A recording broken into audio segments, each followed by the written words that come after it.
কাতার এয়ারওয়েজের জন্য যুক্তরাষ্ট্রের বিমান নির্মাতা প্রতিষ্ঠান বোয়িং থেকে ১৬০টি বিমান কেনার একটি বিশাল চুক্তি স্বাক্ষর করেছে কাতার। বুধবার এই চুক্তি স্বাক্ষর করেন মার্কিন প্রেসিডেন্ট ডোনাল্ড ট্রাম্প এবং কাতারের আমির Sheikh Tamim bin Hamad Al Thani. Trump বর্তমানে উপসাগরীয় আরব দেশগুলোর সফরে রয়েছেন।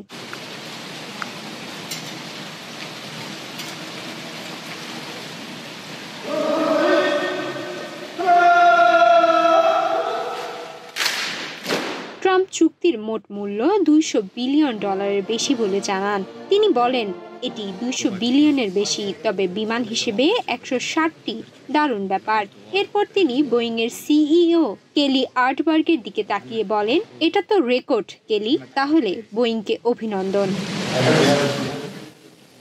বোয়িং এর জন্য এটি একটি গুরুত্বপূর্ণ চুক্তি, বিশেষ করে এখন প্রতিষ্ঠানটি নানা সংকটের মধ্যে দিয়ে যাচ্ছে। 2024 সালে বোয়িং এর মোট গ্রস অর্ডার ছিল মাত্র 569টি, যা 2023 সালের তুলনায় 60% কম। 2024 সালের শুরুর দিকে আলাস্কা এয়ারলাইন্সের একটি বোয়িং 773 ম্যাক্সো বিমানের দরজা খুলে যাওয়ার পর থেকে বিমানের অর্ডার প্রায় থেমে গিয়েছিল। এছাড়া গত শরতে প্রায় 33,000 শ্রমিক ধর্মঘটে চলে যাওয়ায় বোয়িং এর উৎপাদন কার্যক্রম বাধাগ্রস্ত হয়েছিল। 2024 সালে বোয়িং মাত্র 348টি বিমান সরবরাহ করতে পেরেছে, যা 2023 সালের তুলনায় 34% কম। বোয়িং এর উপর ট্রাম্পের শুল্ক নীতিরও চাপ রয়েছে, যা প্রতিষ্ঠানটির বিমান ও যন্ত্রাংশের মূল্য বৃদ্ধি করতে পারে।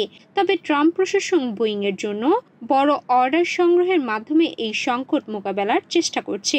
এরই মধ্যে গত সপ্তাহে যুক্তরাজ্যের একটি এয়ারলাইন প্রায় $10 বিলিয়ন বোয়িং বিমান কেনার চুক্তি করেছে।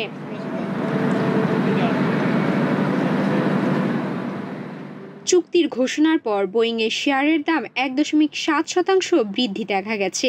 তবে বিনিয়োগকারীরা আশা রাখলেও সতর্ক, কারণ অতীতে এমন বড় অর্ডার অনেক সময় বাতিল হয়ে গেছে। সুমাইয়া মিতু, বাংলাদেশ প্রতিদিন।